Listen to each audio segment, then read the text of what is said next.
येत आहे। एनडीआरएफच्या टीमला लव्हेकरांनी सगळ्यात मोठी साथ दिलेली आहे। प्रत्येक जण मदतीचा हात घेऊन या ठिकाणी पुढे येतोय।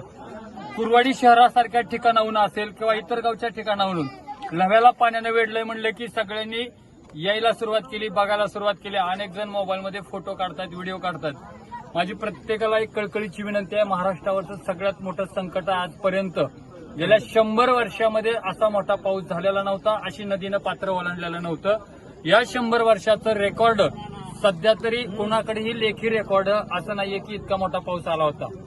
येणाऱ्या पाऊस बघायला, पाणी बघायला येणाऱ्या प्रत्येकाला विनंती आहे की शेतकऱ्याची जमीन वाहून गेलेली बघायला येऊ नका, शेतकऱ्याची गुरंढोरं वाहून गेलेली बघायला येऊ नका, तर शेतकऱ्याला एक हात मदतीचा देण्यासाठी पुढे या।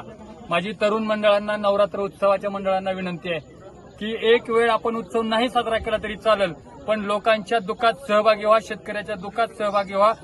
जर तुम्ही शेतकऱ्याच्या दुःखात सहभागी झालात, मदतीचा हात त्याला दिला, तर तो शेतकरी तुम्हाला परतफेड केल्याशिवाय शांत बसत नाही। शेतकऱ्याचा आजपर्यंतचा इतिहास आहे। ज्यांनी ज्यांनी या ठिकाणी मदत घेऊन आलेत त्यांचं स्वागत आहे। फक्त रिकाम्या हाताने येऊ नका, लागेल ती मदत आणा, कोणी भांडी आणा, कोणी धान्य आणा, कोणी जेवण आणा, कारण हा काळ संघर्षाचा आहे, रात्र वैऱ्याची आहे।